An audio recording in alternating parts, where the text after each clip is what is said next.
It's the JT Cho Show! 10, 9, 8, 7, 6, 5, 4, 3, 2,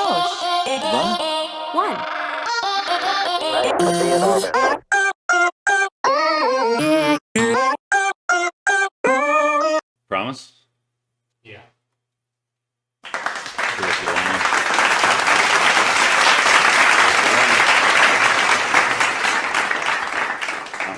Buddy, that's what I'm doing now. What I was going for. You got mine? You're what? Right? Next to your seat, boy. Hey, episode 198 of the JT Show. Sup, everybody? It's 198. Whose birthday do you got? Oh, I got the motherfucker. He's from Iowa. Mm-hmm. About 6'4", 225 at his heaviest. The motherfucking Duke. John Wayne. John Wayne. It's John Wayne's birthday today, dude.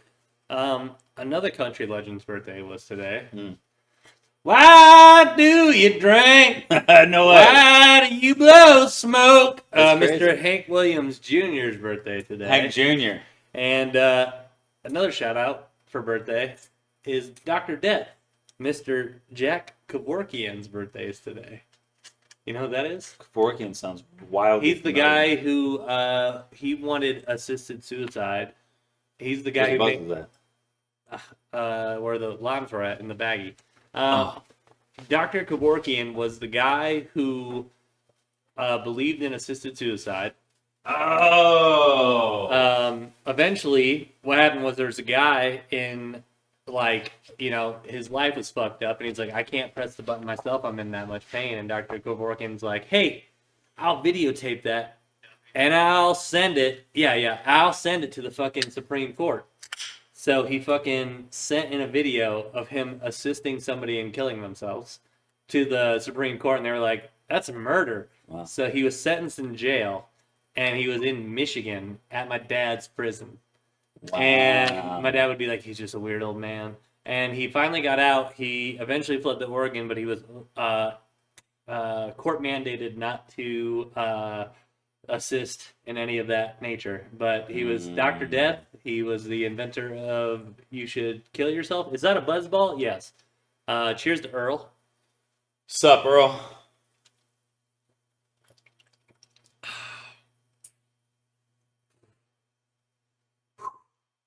Ooh!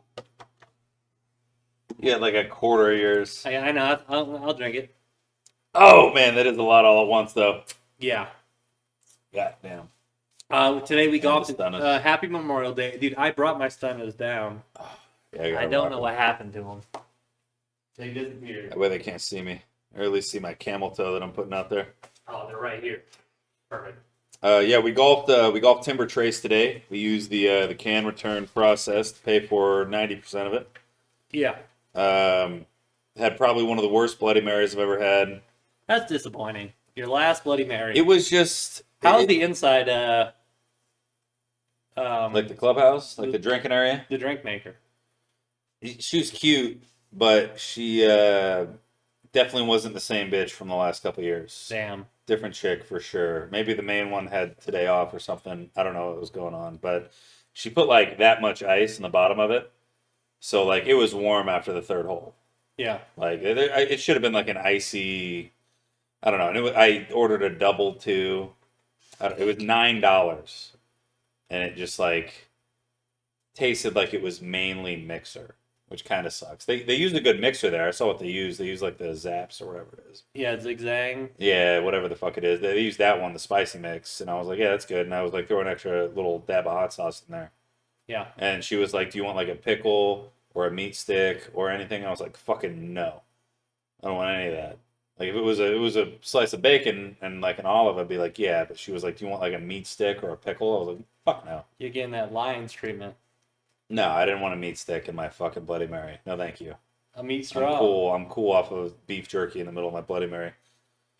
But it was okay. It was tolerable. I drank it. Timbers golf course never looked nicer. Dude, this might have been the nicest conditions we've ever played in there. Yeah. Because it was early enough. Tee time was 9:15. We ended up finish up around what 2:30, 2. No, we got the beat up to 2:45, so just before 2. So just before 2. Yeah, we were playing was- with a guy named Sugar. Sugar and Colum, Cauldron. Something like that. I'm sorry, guy. But Fuck, Sugar, he was the better golfer too. yeah.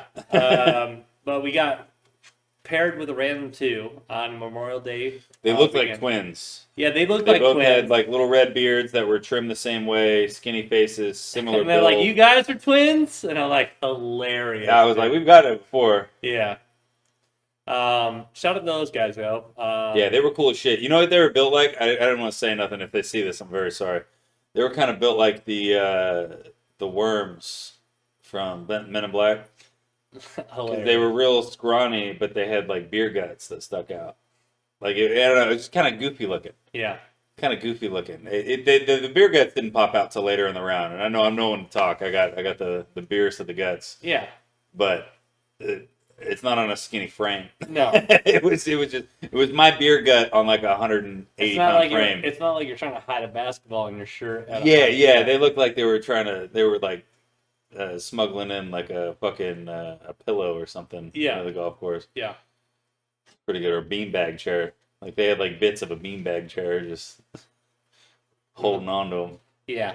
But Timber was good. My favorite part though is I birdied the very first hole. You did. You were minus. Well, without 2. 2 was a blow up hole, but if you had parred 2, you would have been -2 through 3. Which would have been crazy. It would have been great. He went fucking birdie, triple or quad. Was it Triple quad, birdie. Birdie, quad, birdie. birdie. Yeah, birdie, quad, birdie. Birdie, quad, birdie, par. Yeah. So you parred out the first 4. Yeah. It was funny. It was a fun round though. We both hit some good shots. We both had some really far drives that went straight. That one Corbin? That might have been it. Corbin? Yeah.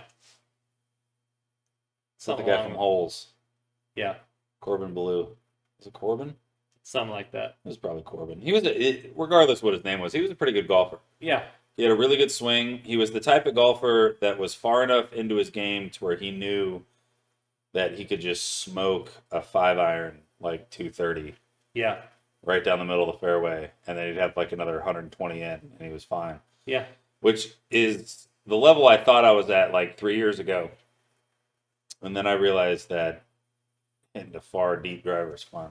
I will say my favorite drive was the one where I hit it up onto the fringe and my eagle putt made it off the green. Oh yeah, that was fucking great, dude. What a ride. But when I hit that go, I just went striped her, and then the guy goes, "Listen to this guy, fucking striped her," and I was just like, "I You did." smoked that one. And then if it was like 3 inches to the left, it would have been on the green. And we get up to the green, and it's on the fringe. He goes, "Yo, is that your drive?" And I go, "Yeah." And he's just like, "God damn." He was talking shit too. He's like, "Have fun hitting over that bunker," and I was like, "Dude, I think you cleared the bunker." Oh, I thought you were off the back. A little draw right there. I thought you were off the back. I had a few good drives today. Yeah.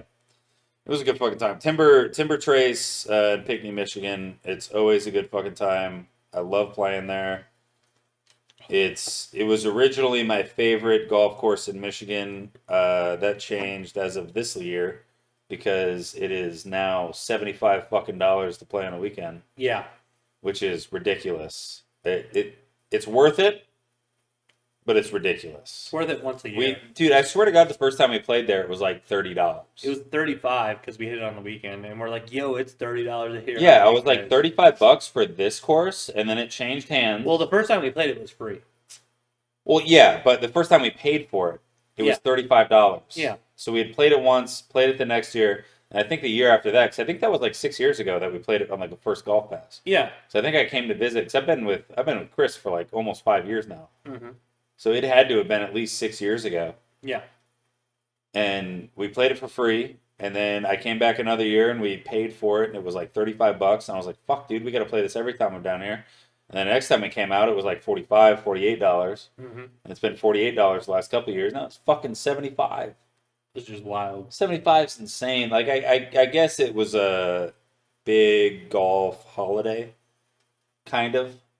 Because, I mean, the parking lot was full when we got there. They were all Which after was us, though. Wild. Dude, people show up 30 minutes early. An hour early. Yeah. Dude, listen, We were there a 15 solid minutes early. 20. Well, Because yeah. we got there before 9. And so, And our tea time wasn't until 9:15. So the only problem with going to Timber Trace is there's 2 roads that are haunted in my life.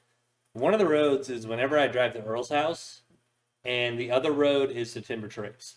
And whenever I drive on one of those 2 roads, whenever I drive on one of those 2 roads, Yeah. I have to shit. Oh, dude, yeah. And so, like, you were prairie dogging on the way up there. not as bad.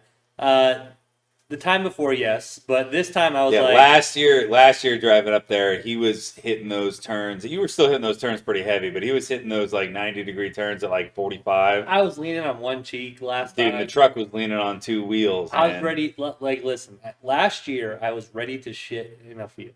Okay, I was. We almost did. There was one field you drove past on one of the corners, and you're like, I was gonna stop, but there was a herd of cattle right in that corner. There was. If there was no cattle right there, you would have needed socks at the course. I had them. Dude. No, I had socks in the back of the truck. It was so funny. Because every time you drive to Timber, we have McDonald's, and then 30 minutes later, you just have to shit your pants. It's because my routine's in the morning, and that's waking up earlier than my routine. If I'm working, my routine is shit right after you clock in.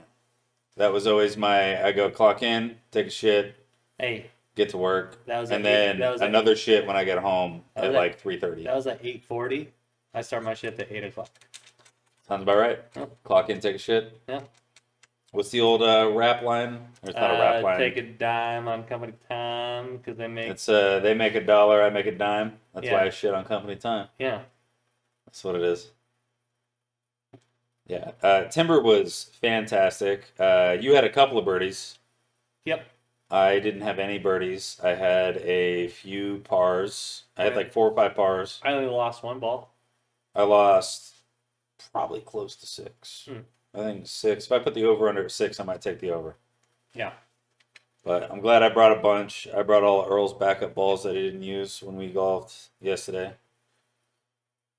Yeah, Timber was fucking fantastic. I really enjoy playing there. I definitely want to play there when I come back to visit. Speaking of early this morning, Oliver with Sailing with Phoenix. Yeah. He made landfall yesterday morning, Sunday morning, at like 8 a.m. Hawaii time, and was greeted with thousands of people. Wild. Thousands of people. There was a lot of people that took trips to Hawaii just to see him come in. That's hilarious. And so I don't know if he's done it yet, but he's talked about it. So if you sail to Hawaii from anywhere, that's not Hawaii. You sail there, and it's sailor's tradition that you get a tattoo of a hula girl. So if you see an old motherfucker with a couple of hula girls on his bicep, probably means he sailed to Hawaii a couple times. Yeah. And then there's another thing. If you sail around the Horn of Africa or South America, sail around the Horn, it's you get a galleon on your bicep with full sails. Okay. If you make it there but don't make it around the Horn, you get a galleon. But the galleon with the sails, that's the one where you make it all the way around. And then for every, like, I think it's 4,000 or 5,000 nautical miles you sail, you get a blacked-in dove. That's cool. On your arm. So, crazy story. I had it was like a few weeks after Travis told me, I was still in the military, he told me he wanted to buy a catamaran.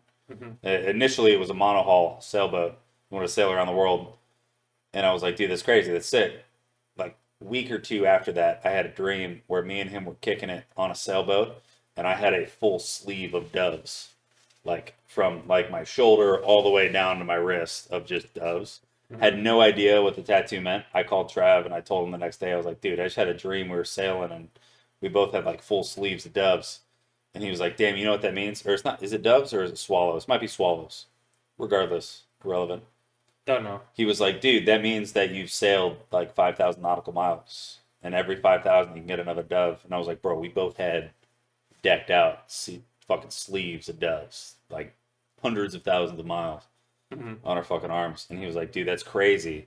And then I Googled it after because I didn't believe him. It was a strange dream. I had never heard that before. Obviously I heard it at some point in my life, Right. but I couldn't remember it. Just an interesting thing to dream about sailing thousands of nautical miles. Yeah. Kind of a weird one. Yeah. Phil Robertson, Duck Dynasty, passed away. Yeah. Fun fact about him, I R.I.P. told you about this earlier, but he started ahead of Terry Bradshaw at LSU and dropped out. He might have graduated already. I think he had another year of eligibility for football. He didn't play whatever that last year was and decided he'd just rather hunt ducks and do whatever the fuck he was going to do. So he didn't declare for the draft, which means he was undraftable. Yeah. Which is funny because, I mean, looking back on it now, if you could be a head coach in 1971, whatever year it was, would you take the guy that started ahead of Bradshaw at LSU if you had like the number 8 overall pick? You might. Probably. Yeah. Probably, because I think Bradshaw was a first rounder. I don't know if he had done anything at that point, but yeah, rest in peace, one of the GOATs, Phil Robertson. He's a fucking homie for sure. Yeah. Have you seen the dude for the Mets baseball team who is cinematically cutting baseball like movies? No, he's like making little clips. Yeah, so with baseball having the most downtime between plays because there's, outs that happen, pitcher rotations. Challenges now. I mean, fuck, there's walking up to the plate. There's a lot of downtime in baseball. So there's one guy for the New York Mets, and he's taking historically, cinematically shot films, and he's putting that into the live game of baseball. So he's some nerd who grew up loving movies and loving the New York Mets, and he eventually... Was he shooting it on like 70 millimeter or something? No, so during the live games, there's like cinematic scenes that happen. Sometimes when the pitcher is pitching, they'll have him in a larger third graphic, and they'll have the batter in a different lower... but like lined up. Yeah, but like not like a line down the middle to where like here's the pitcher, and it's like blended together to where like it shows it. And then like sometimes when players are walking up, he'll cut it into different movies, like famous scenes of different movies. So he's basically taking downtime of baseball of like, oh shit, next batter's up, grab a beer real quick while he's fucking, getting to the plate. Well, he's shot in his hand. And he's fucking making it into movies. So right now, baseball, I think, is on the uptick. And that's why I wanted to bring up a point where Cam Newton said that the WNBA will be more popular than the MLB in 10 years. And I think because of this, and I think because of this kid, and because of how fast they've sped up the game already with the pitch clock, with everything they've done, I think the MLB is on the uptick. And it's part of being outside. It's part of being about the summertime and plenty of games, and it's affordable. I don't think the MLB is going to go below the WNBA in 10 years. So that's one of the Cam Newton takes that I was wrong. And especially after seeing that, because like some of those cuts. If you're right about that, I'll gift you my Cam Newton Patriots jersey. Don't want it. I'm gonna gift it to you. If you're right about that. I don't think so. I think because that would take Caitlin Clark playing 15 years and her winning a few championships. That would take her and 4 more of her. No, I don't agree with Cam Newton. Oh, you disagree? Yeah. Oh, okay. Yeah, what I'm saying is like Cam Newton said that. He goes, "You don't think so?" And I'm like, dude, it would take 5 Caitlin Clarks. Yeah, that's what I'm thinking. Because Caitlin Clark is still a pretty fresh body. I mean, it was just her rookie year. Now she's a sophomore. I would imagine. So we put them at like average long-term quarterback career, 10 years, maybe 15 in between that sweet spot right there. You got Jaden. I'd put the over-under 12 and a half years. Yeah. For Caitlin Clark. So. I mean, she can go 20. She's young. Why though? Is my question of that. I guess if they're making real money at that point, keep going. But Just to put because a like it's a different conversation. Like I loved Daniel Tosh, Mhm. his take on Brett Favre, like doing the retiring, unretiring that thing when he was like, "Oh, I'm playing for the Jets, now I'm playing for the Vikings." That whole thing. yeah. Why not? Like if there's as a especially Brett Favre was in like a unique position, like because he was like a legendary quarterback at that point, right? Like a guaranteed Hall of Famer at that point in his life. He's kicked out of Green Bay, Mhm. can do whatever the fuck he wants.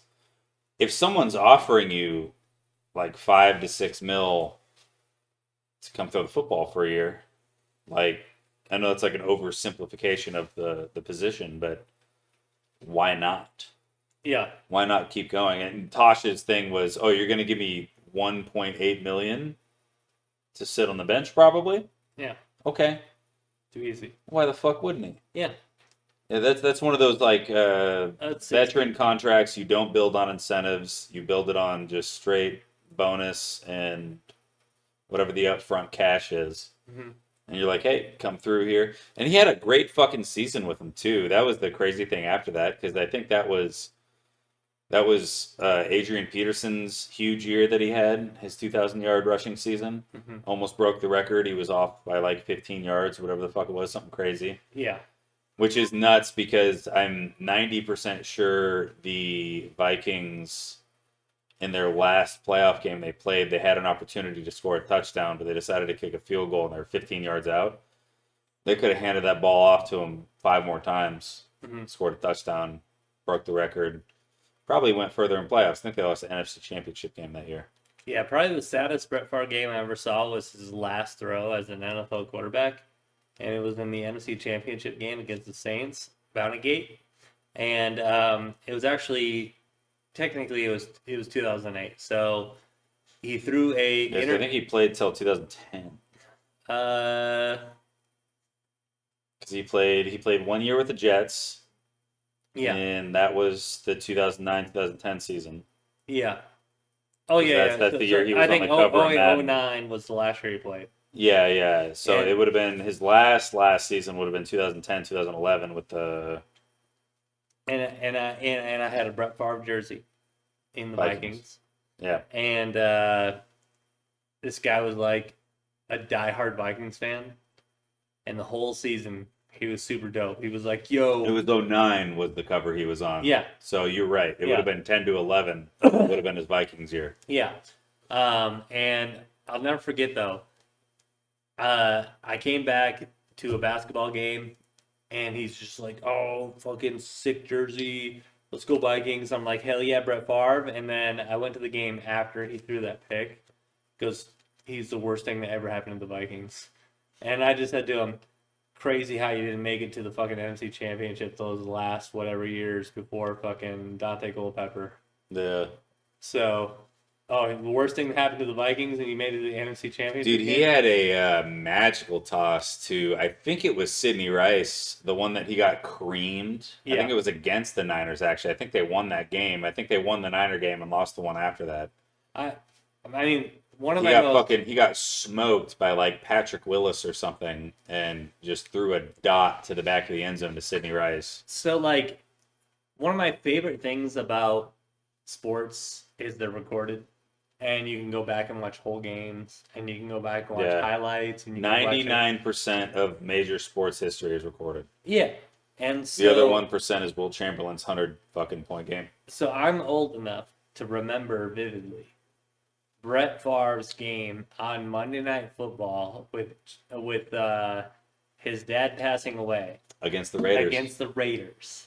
And I he remember threw that one. 4 fucking touchdowns, and It was he his biggest game. Up to that point, it was he had most And- yards, most tutties. It was his biggest game. And so it's just like moments in sports where like not only is like the universe aligning for this great story to be written about this Yeah. dude's dad who passed away, but he plays for your team that you like. And so like, because like coming into If the game, Tom Brady's dad had died the morning of the game against the Bills, where he had 5 tutties in the first half, yeah, it would have made national headlines. Yeah. It would have been crazy. Yeah, it just made sports. It was also, it was a different media time at that point, because that was like 2002, maybe 2004. Yeah. 2004, probably, when that game happened against the Raiders. Yeah, I mean, yeah. Had to have been sometime around there, early 2000s for sure. So it was after a Super Bowl. It was post Super Bowl. Yes, and the thing is too is like listening to your heroes on TV, because like you're a child for most of sports, and then you grow into an adult and they're not heroes anymore. They're just guys for your team. They're just guys. And so your heroes when you're younger and you're hearing them praised by the announcers.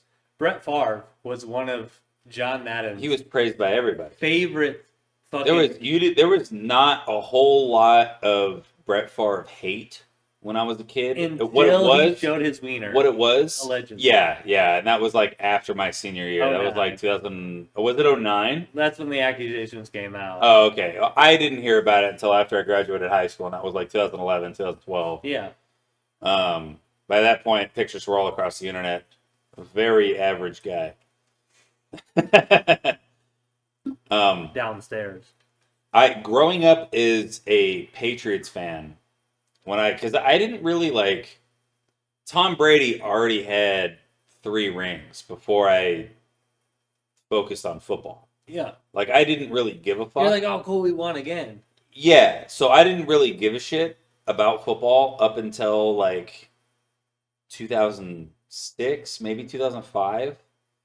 Like, it never really like crossed my mind to care, because I grew up on the 5 acres, so I was just like rolling around doing country boy shit in the middle of the city. Like, just whatever the fuck it was. And then after that, all my friends like smoked weed and rode BMX bikes and skateboards. So that's what I did. And then realistically, it was like my 7th grade year. Mm-hmm. I had a neighbor that was super into football. His name was Aaron Raudebush. Probably cut his name out. But he was a huge Denver Bronco fan. And he got me into football heavy. And when he asked me what team I was a fan of, I just involuntarily said Patriots, because Patriots had been beating my head for like 2 years. Right. My mom had jerseys and shit, but it's because they were winning. Yeah. If the Patriots had never won anything, my mom never would have told me about Teddy Bruschi. Yeah. High school friend. And yeah, and then I met him. We had dinner. He told me quarterbacks are pussies. I went back to school and told everybody I met Teddy Bruschi, and they were like, "You're a fucking liar." I was like, "No, dude, he's huge." Because I Googled him in between. Like, I met him, found out what he did, and then Googled him, and he had 3 Super Bowl rings, and I was like, "Dude, he's the fucking man." Yeah. He's the best. Yeah. He's the best guy ever. And then I found out who Tom Brady was at that point, and then 2007 happened, and he was Tom Terrific, Mr. Perfect. Mm-hmm. I just sold in 100% that season. That was the season that really sold me. Randy Moss was going ham. Wes Welker was my fucking homeboy, dude. I had 2 Wes Welker jerseys. One of them I still own today. It's in New Jersey, but he was the guy. Wes Welker was the fucking dude. W Sizzle for comedy. Oh, saw it, dude. I'd say like the last time I was starstruck is when I was like 20 years old, and my brother had like 8 of his friends that were like, "Oh, hey, we all want to go to a Red Wings hockey game," and then 7 of them went and 1 just bailed because they had something going on. And I met Joe Thornton one time. He was playing. Yeah, so he was playing for the Sharks. Yeah, big old beard. And their practice facility was in Roseville, California. Mm-hmm. We went to go because I played. It was the 1 year that I played hockey. I sucked, wasn't good at it. I was like 5 years old, couldn't figure out how to skate normal, like the pizza French fry shit. Yeah, couldn't handle it. They put me in goal. I let every puck go past me. Yeah, because I didn't know what the fuck I was doing.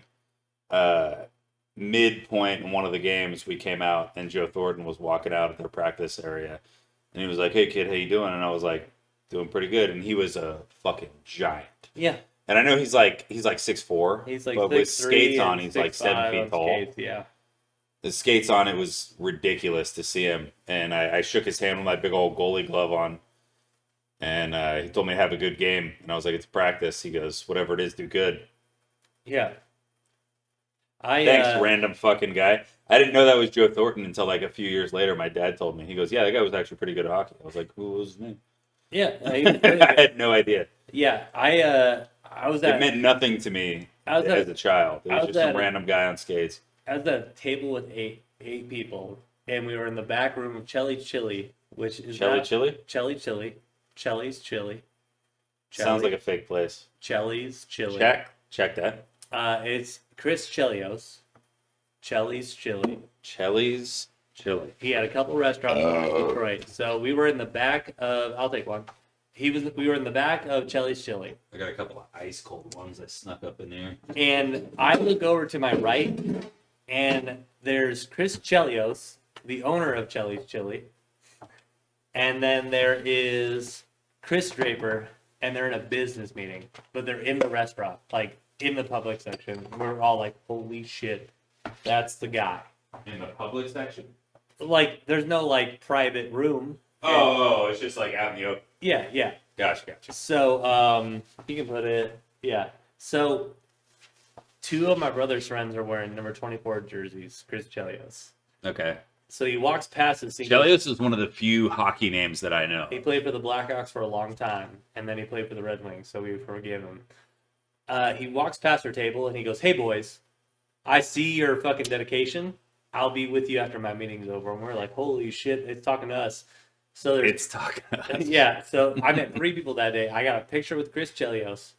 I met Chris Draper, and I met what's his name? Not Kurt Maltby, but Patrick Kane? no. The only other name I know. Joe. He was one of the smaller guys for Detroit. Joey Koser. So Joey Koser, he's 5'8", and everyone's like, "Oh, the little guy for Detroit, Joey Koser. He's not really doing much. He's just getting in and out of here and there, this and that." Mhm. This motherfucker's hands were bigger than my hands at 6'3", and I'm a grown ass adult. And then I met Chris Draper, and he was just like, "Hey, do you know who I am?" And I was like, "Dude, you're the guy." And so meeting those 3 hockey players at fucking 20 years old, and all 3 were retired. Yeah. Dude, I just couldn't believe what a hockey athlete looks like at 5'8". It's pretty crazy as an average tall guy. Like I would say we're on the bigger side. Obviously I'm bigger than you weight wise, but like we're like fairly average for our height. Yes. Like we're not like 3 is fairly average for height. well, like weight and like size, like stature, I guess. Yeah. Stature. Okay. We're not like overly huge dudes. Like we don't walk into a room and people go, "God damn, that guy's a tank." No, they just go, "Wow, he's tall." Yeah, they go, "Oh, a couple of tall guys." Yeah. So I met what was the guy's name? Berger was his last name. He's a fisherman up in New Jersey in Point Pleasant. He used to play in the NFL. He played for the Jets and I think the Bears back in the day, if I can remember right. Mm-hmm. Regardless, I met him and I didn't know he was a football player at the time. I served him a beer. He drinks Budweiser straight, red bottle. Yeah. Served him a Budweiser like fucking 8 a.m. And gave him a menu. Didn't need it. Told me he wanted pork roll, cheese, and 2 eggs. And then I was talking to the waitress that was working with me, and she goes, "Oh yeah, that's fucking." I want to say it's Donnie Burger, but I know that's not it. Yeah. I know it's not it. That's like some Wahlburger shit that's stuck in my head for some reason. Yeah. Who's Donnie Burger? Is that Father of the Year or what? Not Father of the Year. Adam Sandler. Might be. That's probably Adam Sandler.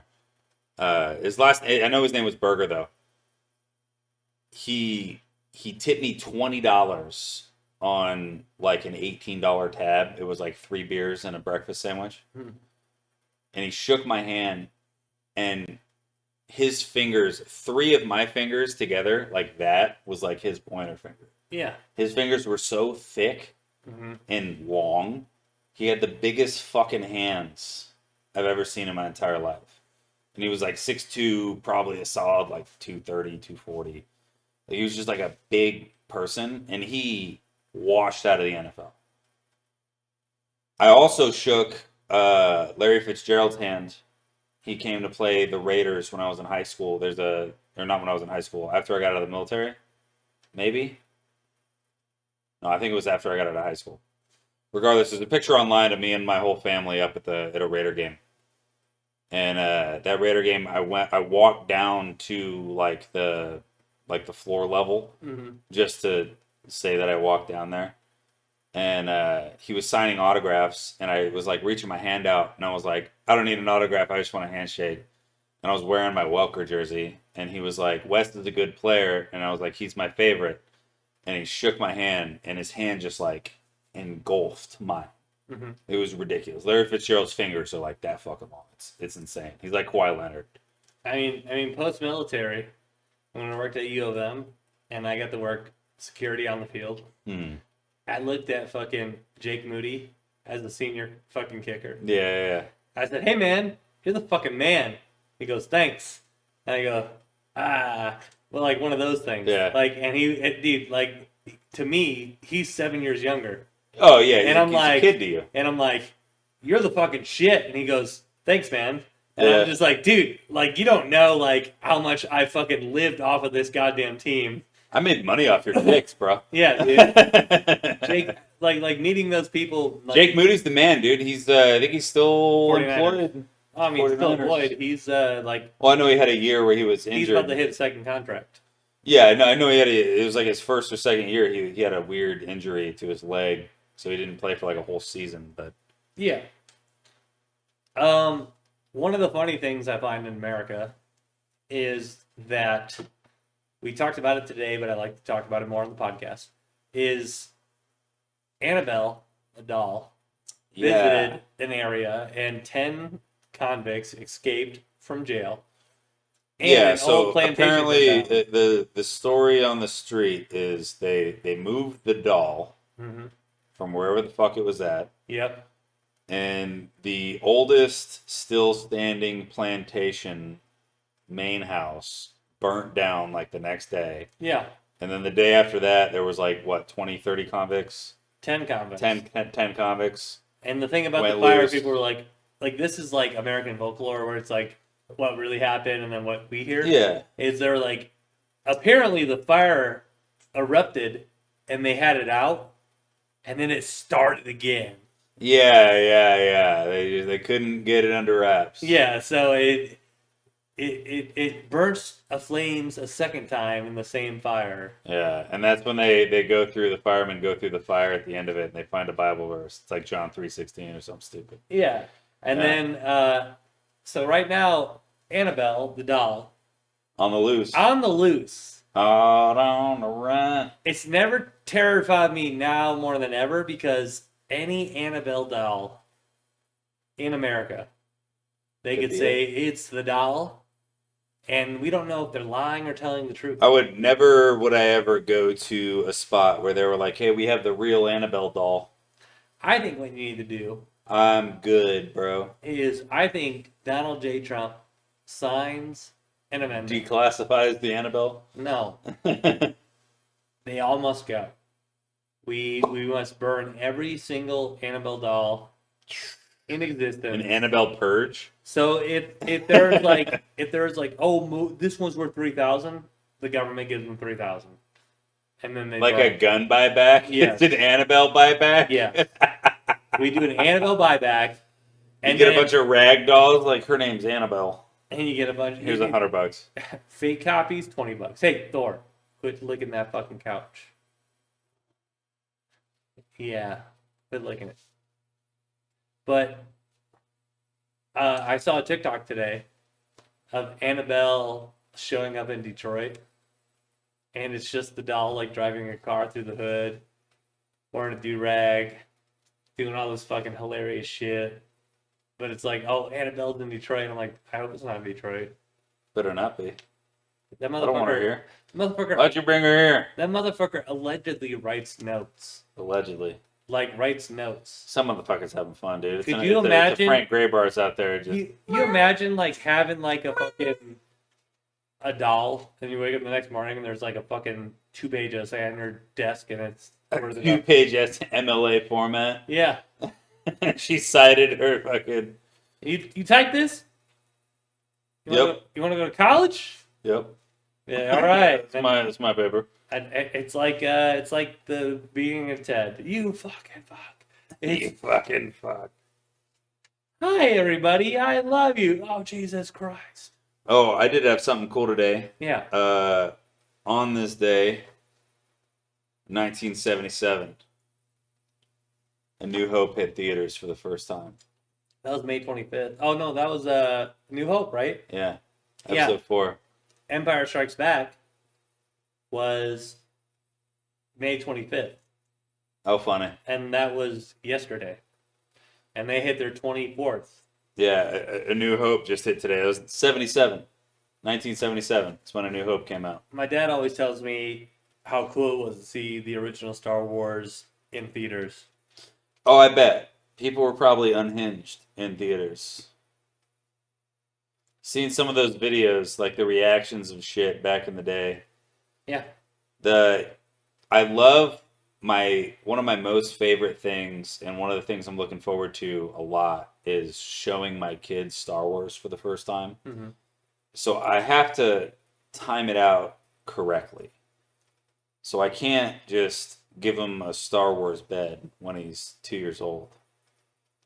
He's got to have like the normal bullshit, like kind of gay childhood. Now, do you Where it's start like- out with 1 and watch it in chronological, or do you No. start with 4, 5, How 6, it came 7, out. Yeah. How it was released. And the reason why is because, and this is something that I've come to terms with later in life.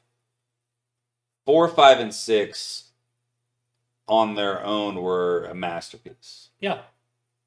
Good enough to warrant a prequel series that aired in, late 90s, early 2000s. Mm-hmm. The prequel series was made to be watched after 4, 5, 6. Yeah. Like, that's just how it's made. This is your antagonist, this is your protagonist. You have Darth Vader, you don't know who he is. You have Luke Skywalker, he's the fucking man. Holy shit, Darth Vader's Luke's father. Holy shit, Luke got him to change sides. Mm-hmm. This is the backlash of, wow, we want to see more Darth Vader. It's Darth Vader lineage story, pretty much. Mm-hmm. It's his story, kind of 1, 2, and 3, and then you haven't watched 1, 2, and 3, and then you're like, oh, let's put him on Rogue One. I got to get him on everything, but I think what I'm gonna do is I'm gonna get him with Clone Wars first. Yeah.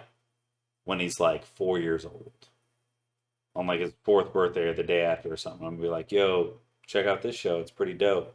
The first season of Clone Wars is like geared towards children. Mm-hmm. It's just like some bullshit Star Wars floppy non-canon stuff. And then after you get into like the 3rd season, it's like some real hardcore shit. Once you get them in the 3rd season, you're like, hey, this is episode 4. It's after the Clone Wars. This is pretty sick though.